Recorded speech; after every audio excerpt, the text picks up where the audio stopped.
Hello everyone, welcome to my blog.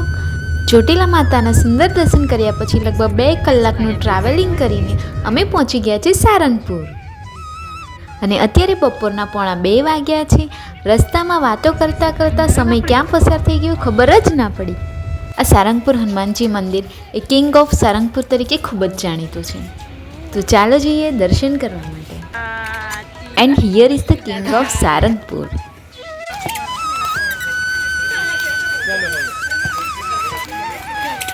અત્યારે તો ખૂબ જ તાપ લાગી રહ્યો છે અને મંદિર બંધ છે, તો જેથી અમે પ્રસાદી લેવા એટલે કે જમવા જઈ રહ્યા છે. અમે એસ્કેલેટરથી ભોજનશાળામાં જઈ રહ્યા છે અને અહીં થોડુંક ફન પણ કર્યું.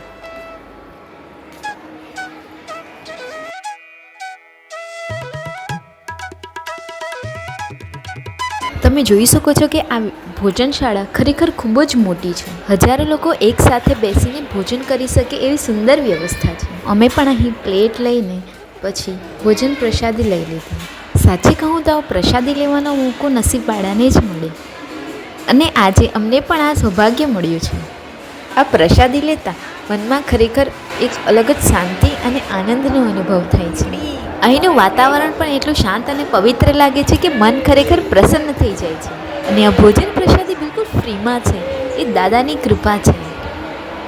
અને આ જો મારું લિટલ બેબી કિયાન જમવા આવ્યો તો ઊંઘવા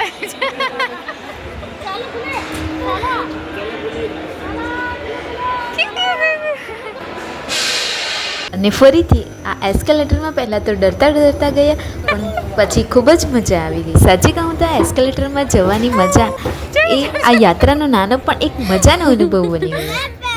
તો પહેલો આવી ગયો, મજા આવી ને.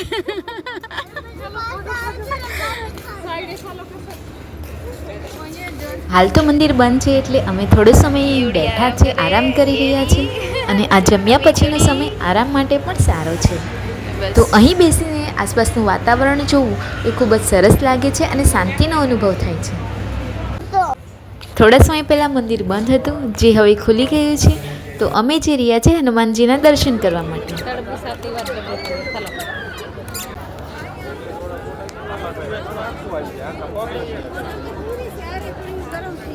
અહીં હનુમાનજીના સુંદર રીતે દર્શન થઈ રહ્યા છે, અને દર્શન કર્યા પછી મનને એક અલગ જ શાંતિ અને આનંદ થાય છે. પ્રાર્થના કરી કે બધાના જીવનમાં સુખ, શાંતિ અને આશીર્વાદ રહે.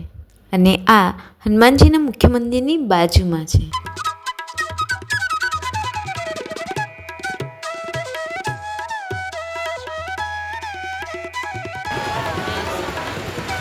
આજે તમે ગાડું જોઈ રહ્યા છો. કહેવાય છે કે ભગવાન સ્વામિનારાયણ તેમાં બેસીને ફરતા હતા. બાળકોને આવી પવિત્ર જગ્યાએ લાવવાનો આનંદ જ કંઈ અલગ હોય છે. અને હવે આપણે જઈશું હનુમાનજીને શ્રીફળ આપવા માટે. અહીં હનુમાનજી બેઠા છે અને હનુમાનજીના હાથમાં આપણે નારિયેળ આપીએ એટલે અડધું કટ થઈને આપણને પાછું મળે છે. નીલને તો અહીં ખૂબ મજા આવી. આ અનુભવ પણ અહીં આવનાર દરેક માટે ખાસ હોય છે. અહીં કોણે આવો અનુભવ કર્યો છે કમેન્ટમાં જરૂરથી જણાવો.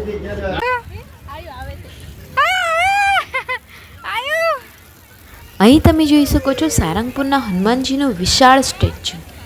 અહીં એવું લાગે છે કે જાણે બાળકો હનુમાનજીના ખોળે રમી રહ્યા છે. આ સ્ટેચ્યુ ખરેખર ખૂબ સુંદર અને ભવ્ય લાગે છે. અહીં આવીને ફોટોસ લેવાનો આનંદ જ કંઈ અલગ છે. હનુમાનજીના દર્શન કર્યા પછી અહીં બાજુમાં આવેલા સ્વામિનારાયણ મંદિરમાં દર્શન માટે આવ્યા છે.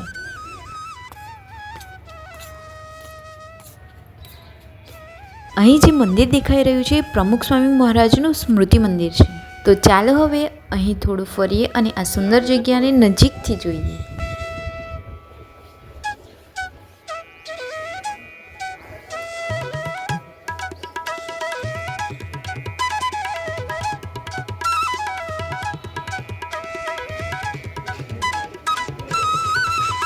અહીંનું વાતાવરણ ખરેખર ખૂબ જ સુંદર છે. ચારે તરફ હરિયાળી અને વાતાવરણ પણ ખૂબ જ શાંત લાગે છે. ફેમિલી સાથે અહીં થોડો સમય પસાર કરવો ખૂબ સરસ લાગે છે.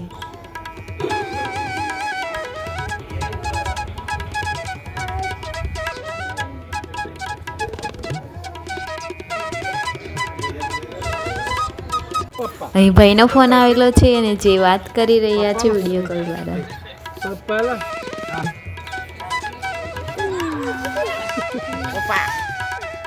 હેલો.